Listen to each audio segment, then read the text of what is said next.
Alhamdulillahilladzi anzala sakinata fi qulubil mu'minin wa awsalana bisilatir rahim. Allahumma salli wa sallim ala sayyidina Muhammadin wa ala alihi wa sahbihi at-tayyibin at-tahirin al-mujahidin. Ashhadu an la ilaha illallah wahdahu la syarikalah al-malikul haqqul mubin wa ashhadu anna Muhammadan abduhu wa rasuluh Sadiqul wa'dil amin. Wa ba'du anna Allah subhanahu wa ta'ala yaqulu fi kitabihil mubin wa huwa asdaqul qailin wattaqullaha alladzi tasaalu bihi wal arham. Dan bertakwalah kepada Allah.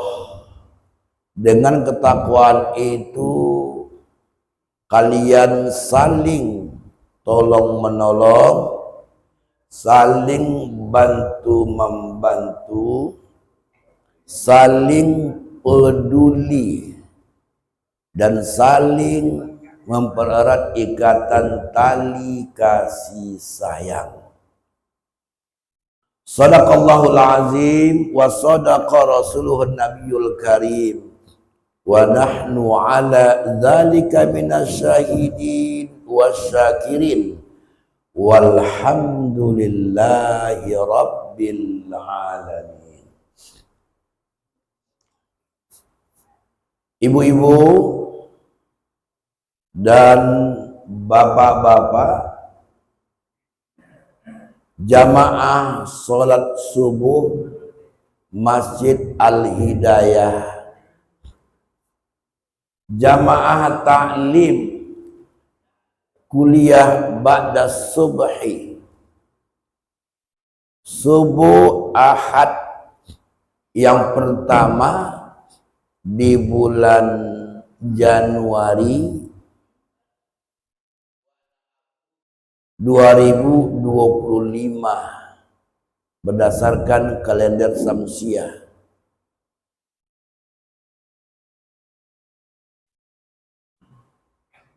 Bertepatan dengan bulan Rajab, hari yang kelima 1446 Hijriah berdasarkan kalender Qamariyah. Yang Allah muliakan, Allah cintai, Allah sayangi, rahimakumullah.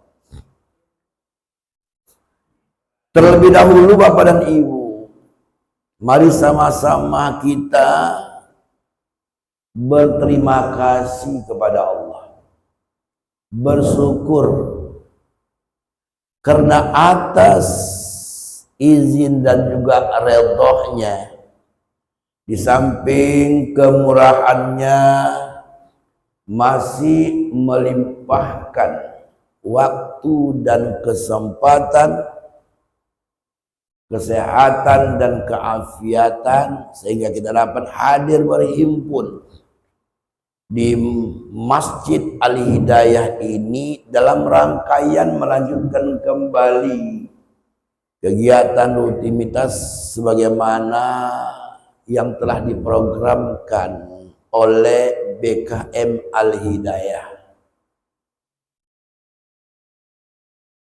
Bermajlis ta'lim, bersilaturahim, dan menegakkan salat berjamaah.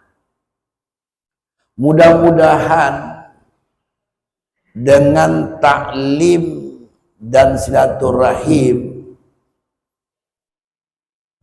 menambah wawasan keilmuan, dan menambah nilai-nilai pahala ibadah. Bapak dan Ibu jamaah rahimakumullah, pada pertemuan bulan yang lalu kita membahas tentang mewujudkan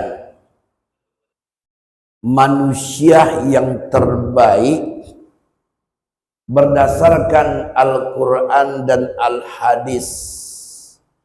Ada 12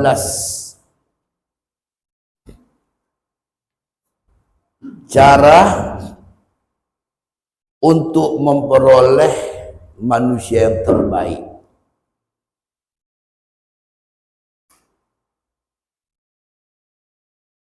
Pada kesempatan hari ini, di subuh barokah ini, kajian kita tentang 12 cara mewujudkan ketenangan jiwa.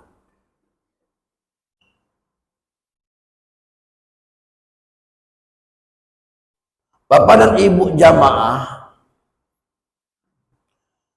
ketenangan jiwa itu adalah dambaan bagi setiap orang. Tidak ada yang tidak mau tenang dan tentram. Tidak ada yang mau setiap hari jiwanya resah gelisah, gundah gulana. Tetapi jamaah rahimakumullah,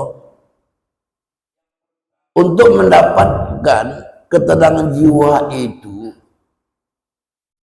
Islam mengajarkan agar bisa melakukan dan memiliki 12 cara. Memang kita akui bahwa ketenangan jiwa itu hanya akan didapatkan di akhirat ketika seseorang berada di dalam surga.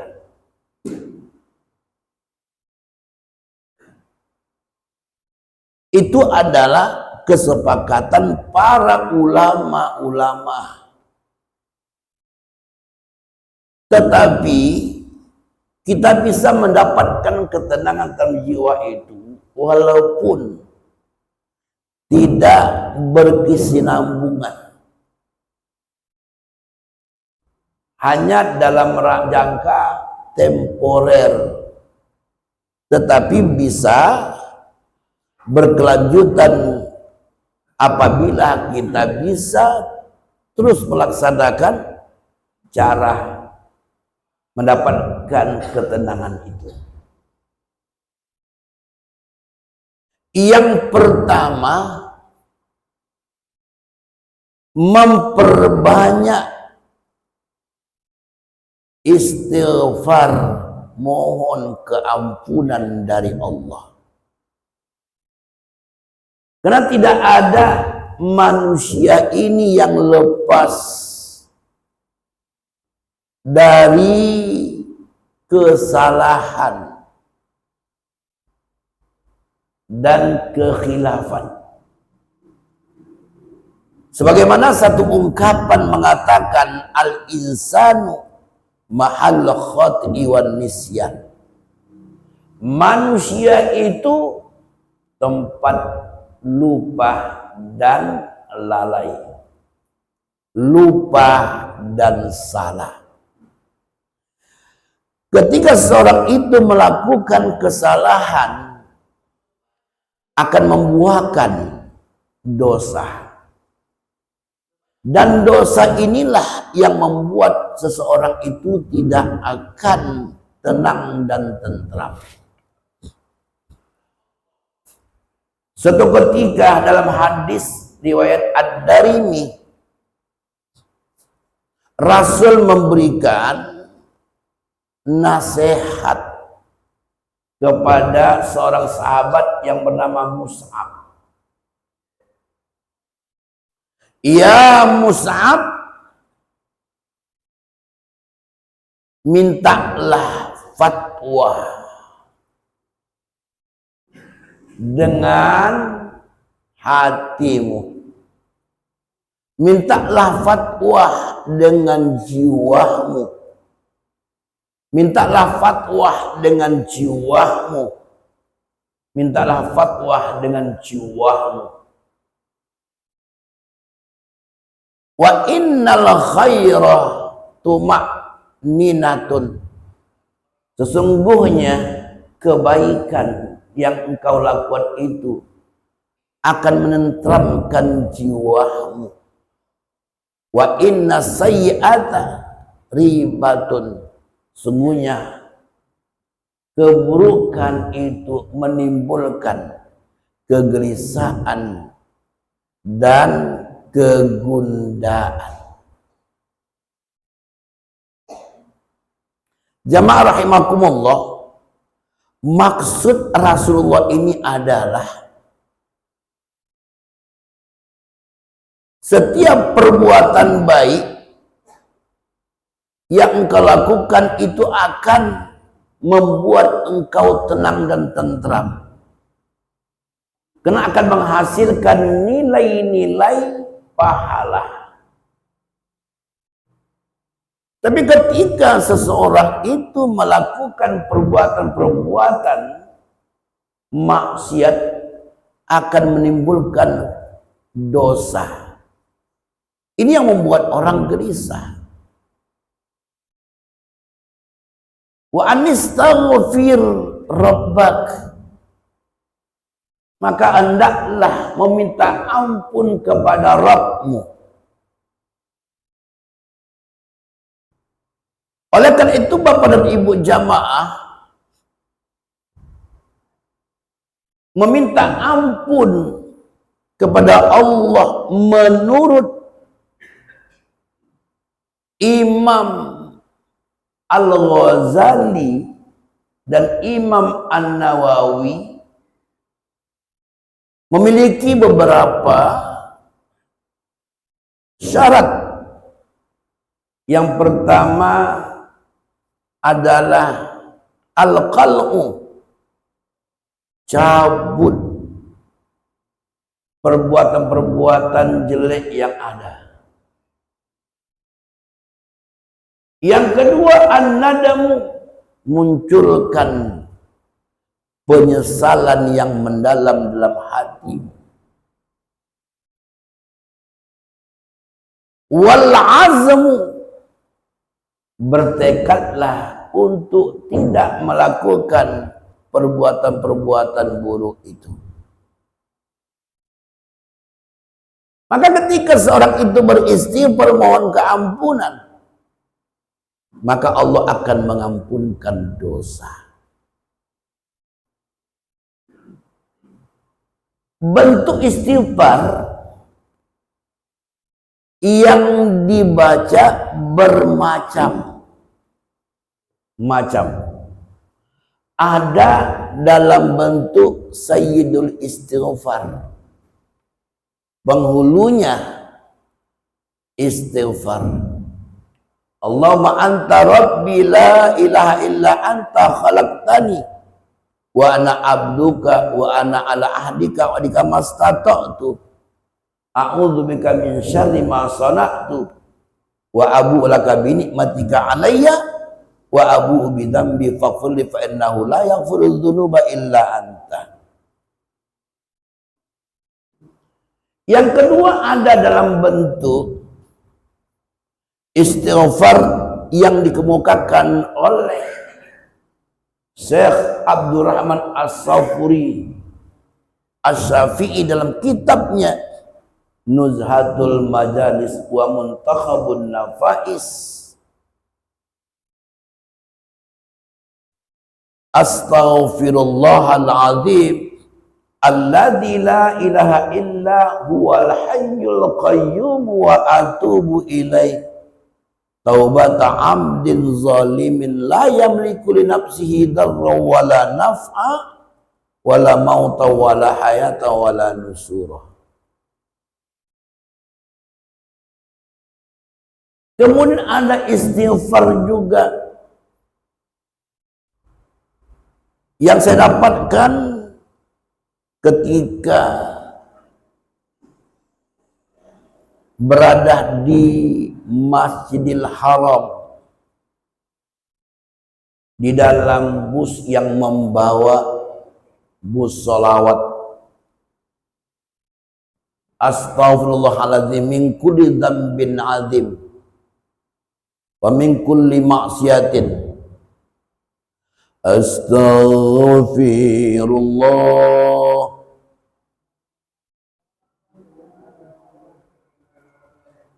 Astaghfirullah. Astaghfirullah. Rabbal baraya. Astaghfirullah minal khataya. Maka ketika istighfar ini dibaca, maka dosa-dosa yang ada pada diri walaupun sebanyak buih di lautan,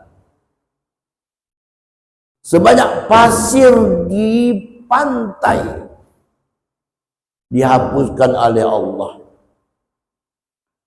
Malah Allah mengatakan kepada malaikat, Allah ilal malakin ihrib kitab sayyiati fi dewanil asqiyah.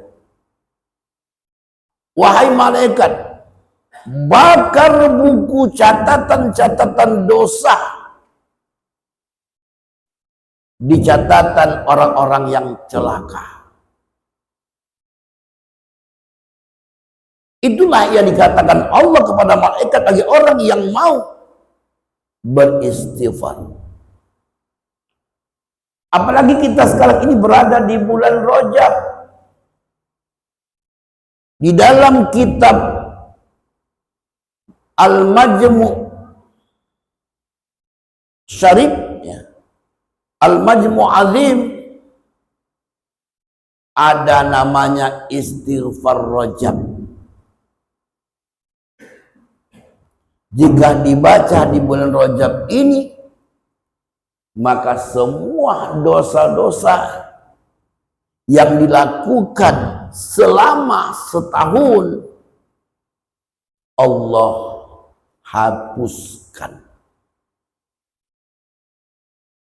Kenapa Bapak dan Ibu? Karena Allah itu adalah Maha Pengampun. Istaghfiru rabbakum innahu kana ghaffara. Minta ampunlah kalian kepada Allah. Sesungguhnya Allah itu adalah zat yang Maha Pengampun. Maka ketika hati kita ini Bapak dan Ibu sudah menyesal melakukan perbuatan maksiat itu, maka bersihlah diri dari dosa-dosa, akan muncullah ketenangan dan ketentraman jiwa. Bapak dan Ibu jamaah taklim kuliah subuh Ahad. Yang kedua adalah berzikir, mengingat-ingat Allah. Berzikir itu ada dilakukan oleh perbuatan dan juga dilakukan oleh perkataan, dan berzikir itu dilakukan oleh hati. Dengan perbuatan Bapak dan Ibu kita bisa membaca dan melihat firman Allah, innal insana khuliqa halu'ah idza massahu syarru jazu'ah wa idza massal khairu manu'ah illal musallin alladzina hum fi shalatihim daimun. Sesungguhnya manusia diciptakan dalam kondisi gelisah resah. Jika ia ditimpa satu keburukan, dia pun berkeluh kesah. Apabila ia ditimpa oleh kebaikan, dia pun lupa kepada yang memberikan kebaikan itu. Kecuali orang-orang yang mengerjakan ibadah salat secara terus-menerus. Artinya bahwa orang-orang yang menegakkan salat adalah orang-orang yang selalu ingat kepada Allah. Karena aqimis shalah li dzikri. Tegakkan salat karena mengingat aku. Ketika seorang itu ingat kepada Allah terus menerus, maka akan menimbulkan ketenangan dan ketentraman. Allah tegaskan dan Allah informasikan dalam firman-Nya, alladzina amanu wa tatma'innu qulubuhum bi dzikrillah. Ala bidzikrillah tatmainnul qulub. Orang-orang yang sudah tertancap keimanan dalam dirinya, dalam diri mereka, akan tentramlah hati mereka itu karena ingat kepada Allah. Ketahuilah, dengan mengingat Allah itu pastilah jiwa akan memperoleh ketenangan dan ketentraman.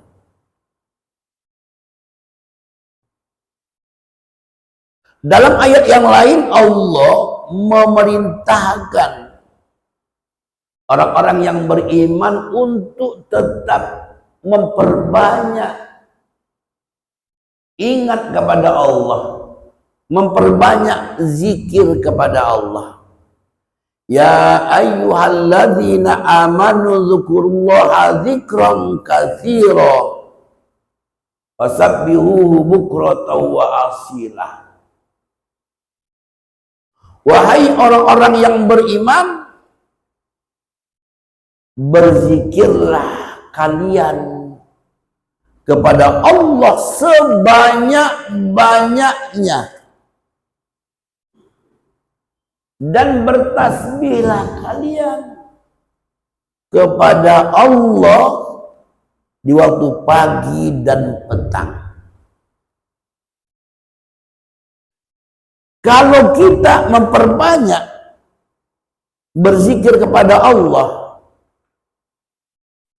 yakinlah ketenangan itu akan didapatkan. Karena Allah berjanji, seandainya engkau mengingat aku akan tetap ingat kepadamu. Fadhkuruni adzkurkum.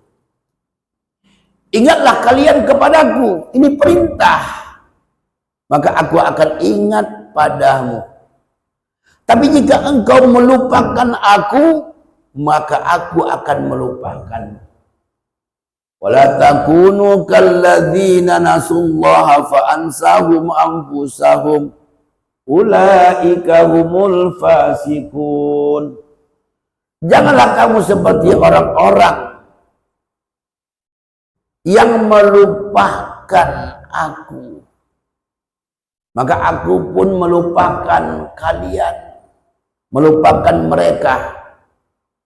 Karena mereka itu adalah orang-orang yang melakukan perbuatan fasik. jangan kalian melupakan aku, maka aku melupakan kalian. Itu yang dikatakan oleh Allah. Maka oleh karena itu, ingat kepada Allah itu adalah kewajiban bagi setiap orang. Maka jika ia melakukan, yakinlah ketenangan itu akan didapatkan. Itu yang kedua. Yang ketiga adalah berkeluh kesah. Selalu mengucapkan kata-kata yang menunjukkan kegundahan jiwanya. Itu berkeluh kesah. Karena orang yang selalu berkeluh kesah itu akan menimbulkan banyak hal-hal yang negatif. Tadi saya katakan bahwa manusia itu memang diciptakan dalam kondisi berkeluh kesah. Tapi bisa kita menghilangkan keluh kesah itu apabila kita tahu caranya. Apa caranya? Mengerti bahwa semua kejadian yang terjadi itu sudah disetting oleh Allah, sudah ditentukan oleh Allah. Tidak ada orang yang hidup di dunia ini yang tidak punya problem. Betul nggak Pak? Pasti ada problem. Saya katakan tadi, yang tidak ada problem itu di dalam surga, di akhirat nanti. Kalau di dunia ini problem itu akan tetap berkelanjutan, bertambah panjang usianya, bertambah banyak umurnya, bertambah banyak problem yang dihadapinya. Jangan kita mengatakan, aku udah tua ini nggak ada problem. Coba tanya ibu-ibu yang tua nih, apa berkurang problem itu atau bertambah? Ya Bu, bertambah Bu, sama dengan bapak-bapak juga. Itulah yang disebutkan oleh Al-Quran surah Al-Hadid. Ma'asoba min musibatin fil ardi wala fi anfusikum illa fi kitabin min qabli an nabra'aha inna dzalika 'ala Allahi yasir. Nah, ini sudah pernah disampaikan kepada Bapak dan Ibu nih. Tidak ada problem yang menimpa di permukaan bumi ini dan juga pada dirimu kecuali sudah dicatat dan tercatat di Lauhul Mahfuz. Sebelum kami menciptakan dunia ini, sesungguhnya itu sangatlah mudah bagi Allah. Masih ingat Pak? Ketika Rasul mengatakan problem setiap orang itu 50.000 tahun Allah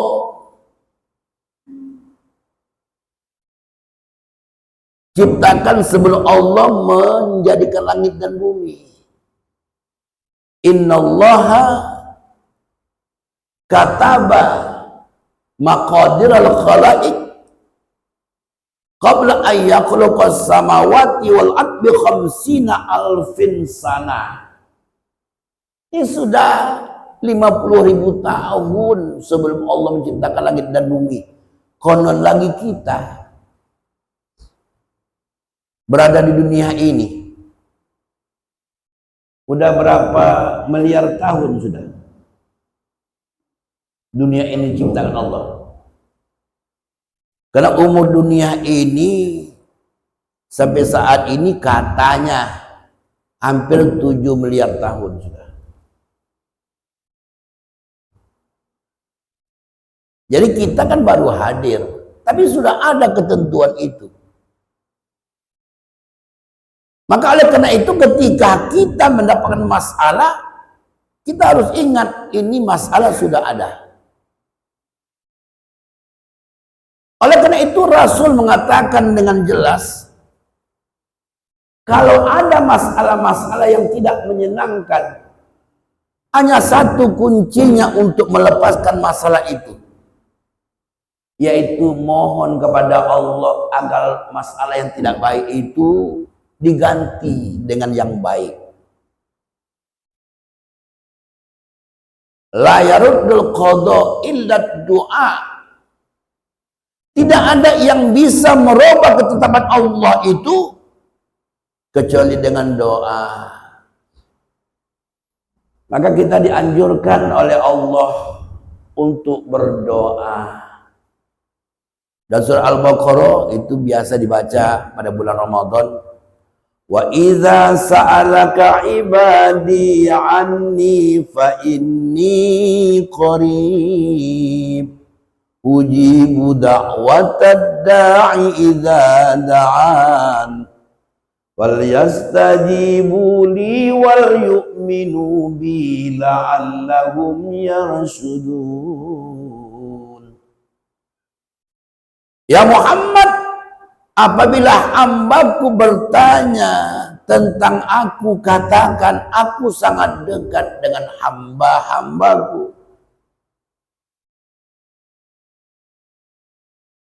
Aku akan ijabahkan permohonan jika mereka mau bermohon. Tapi ada syaratnya. Tunaikan kewajiban yang kuwajibkan kepadanya dan yakinlah kepadaku dengan keimanan agar mereka mendapatkan bimbingan dan petunjuk dari Allah. Jadi kita dianjurkan untuk berdoa dalam hidup ini. Banyak-banyak kita berdoa. Apalagi di bulan Rajab ini salah satu bulan yang dimuliakan oleh Allah. Doa tidak akan ditolak oleh Allah. Salah satunya di malam bulan Rajab. Tidak akan Allah tolak doa. Berdoalah kepada Allah. Kita selalu berdoa apa? Ini 5 Rajab ya. 5 Rajab, berdoalah banyak-banyak. Apa doanya itu?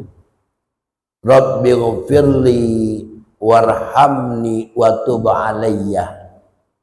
Rabbighfirli warhamni wa tub alayya. Baca 70 kali. Ya Rabb, ampunkan dosaku,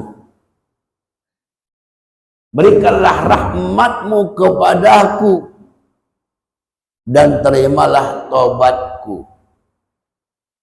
Kalau sudah kita banyak berdoa, Allah akan jauhkan segala problem kehidupan yang kita hadapi. Nah, begitu. Bisa berubah Bapak dan Ibu. Maka jangan kita itu selalu gundah. Yang kita selalu begitu. Berkeluh kesah. Kadang-kadang ada orang nanya, Bu, Pak, apa kabar? Oh, susah. Susah hidup nih. Pahit kali hidup nih. Kenapa rupanya? Kau tahu sendirilah. Sikit-sikit naik sembako.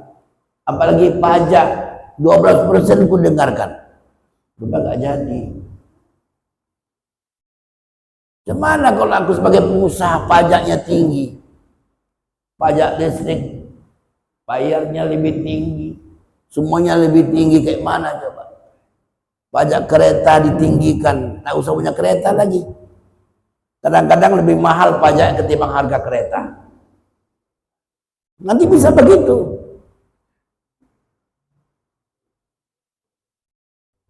Nggak usah, jalani aja kehidupan itu. Itu saya katakan. Karena begini Bapak dan Ibu jamaah, saya akan sampaikan ini.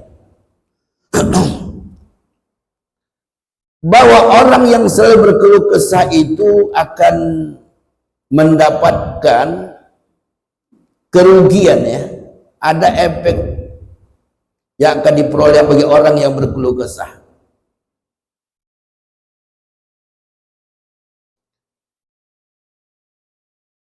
Yang pertama, orang yang berkeluh kesah itu akan mengganggu fungsi kognitif. Artinya, bagian otak yang mempunyai fungsi kognitif mengalami penyusutan.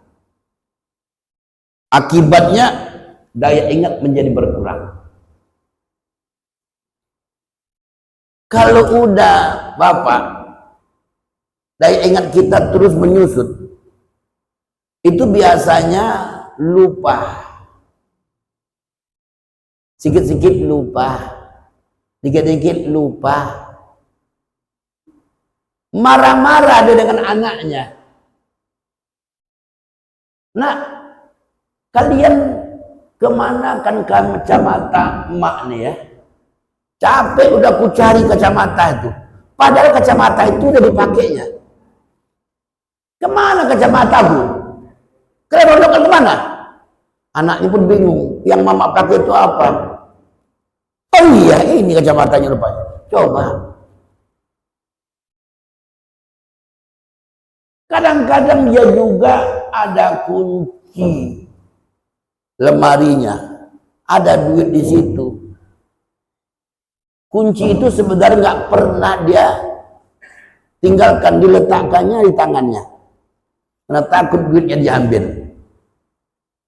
Tiba-tiba dia ngomong, ada kok nampakkan kunciku tadi. Kunci mama tadi ada. Itu biasa mama itu. Ada nampak tadi. Kunci apa mak? Kunci lemari mak lah. Tengok ini. Coba mama ingat-ingat dulu. Apa yang ku ingat? Pokoknya tadi ku letakkan di situ kunci itu.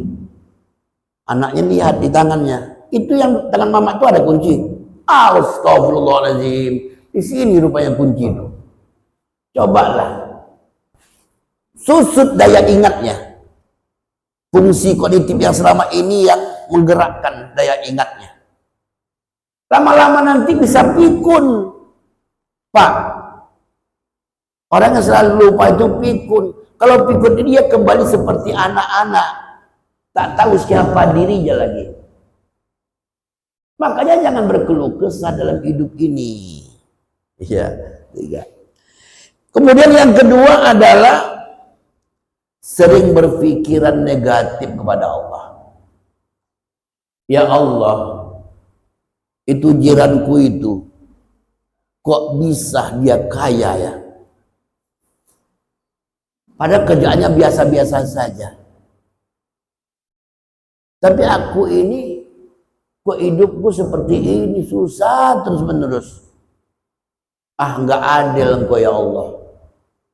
Engkau tidak adil. Coba kalau keadilanmu, aku yang senang dia yang susah. Begitu deh kadang-kadang. Meninggallah salah seorang anaknya. Ya Allah, engkau tidak adil. Anakku cuma 4, ya Allah, kau ambil 1. Itu anak orang tuh. Yang dekat rumah inilah, di depan rumah itu 10 anaknya. Sampai sekarang masih oke-oke saja. Enggak kau ambil-ambil ya Allah.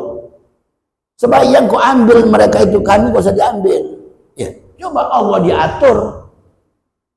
Itu kalau udah rusak pikirannya itu. Negatif pada Allah. Aku dah sholat rajin, tapi rezeki seret. Apa seret apa? Pokoknya rezeki itu sulit lah. Pada orang nggak sholat tuh Pak, rezekinya kok banyak gitu. Aku yang sering sholat rezekinya payah. Orang yang payah sholat rezekinya bertambah. Dia nggak tahu bahwa orang itu istidraj. Allah berikan dulu. Kita ini diuji Allah supaya naik nanti. Kehidupan kita lebih baik. Mayyuri lebih khairan yusifu. Allah akan berikan. Sekali lagi ya, sudah 45 menit nih. Yang ketiga adalah temperamen. Kalau orang berkeluh kesah itu cepat karena emosi ya Pak. Awak ngomong dekat dia Pak. Ya Bu ya, ngomong kita. Ngamuk dah. Kau jangan macam-macam kau ceritakan aku ya. Tahu aku ini susah, tahu kau. Kau jangan macam-macam. Aku bacok mana nanti. Padahal ceritanya bukan dia menciptakan dia. Dia merasa diri ceritakan. Karena dia selalu berkeluh kesah. Betul kan Pak? Ini saya cuma baca ini. Yang ketiga, memperpendek usia. Orang yang berkeluh kesah dalam kehidupan ini, dia ingin mengakhiri kehidupannya lebih cepat. Banjir kemarin itu. Sehingga titi lima Sunda itu, apa titi yang ini, apa itu? Yang bandar senam apa tuh? Lima mungkul Pak ya. Terendam itu. Karena dia gelisah, resah, akhirnya dia akhiri hidupnya, terjun dia ke banjir itu. Game. Mati enggak dia? Cepat kali dia mengambil kesimpulan. Tengoknya cairan baygon. Di teguknya. Game juga. Tengoknya ada tali jemuran. Ya kan, tali jemuran itu diambilnya, diikat di lehernya, sangkutinya. Game juga. Pendek usianya. Kemudian yang kelima, meningkatkan hormon stres. Jadi kalau orang keluh kesah itu hormonnya itu pertama naik. Akhirnya bukan bertambah hilang, bertambah gawat bagi diri dia. Bertambah banyak hormon stresnya itu. Kalau udah stres Pak, stroke. Habis stroke, stop lah. Iya kan gitu. Kemudian ikut orang berpikir negatif. Datanglah dia tergopoh-gopoh ke rumah. Bilang mana tutup pintu. Kenapa Mak? Tutup. Kenapa rupanya? Dia pasti mau berutang gitu ya. Coba. Negatif aja sama orang dia, sama orang tadi yang berkesan tadi. Mau berutang dulu. Tutup. Kemudian yang ketujuh, memperburuk citra pribadinya. Rendah dia di hadapan orang lain. Karena orang berkeluh kesah itu nggak suka, susah. Alah dia itu, nggak usah lah. Banyak kali ceritanya kata orang. Rendah dia jadinya. Kemudian yang kedelapan, tidak percaya kepada dirinya. Padahal dia punya kekuatan untuk kembali mengatasi masalah, tapi karena berkeluh kesah saja dia tidak percaya kepada dirinya. Sedangkan yang kesembilan, ini risiko penyakit jantung. Rupanya dia jalan-jalan di pasar tuh, sana yang pasar besar, ada truk, tiba-tiba dia sedang berkeluh kesah gitu kan, pikirin kemana, pecah ban truk itu, cuar, langsung meninggal dia. Kenapa? Jantungnya copot. Karena pikirannya itu tidak fokus, Pak. Ya Bu ya. Inilah efek orang berkeluh kesah. Justru itu kita harus menyadari bahwa semua masalah itu ada cara untuk mengatasinya. Salah satunya adalah dekatkan diri kepada Allah. Inilah 3 saja dari 12 yang kita akan bicarakan. Yang pertama, banyak beristighfar. Yang kedua, banyak berzikir. Yang ketiga, hilangkan keluh kesah pada diri. Mudah-mudahan bermanfaat. Wallahu a'lam bishawab. Assalamualaikum warahmatullahi wabarakatuh. Waalaikumsalam.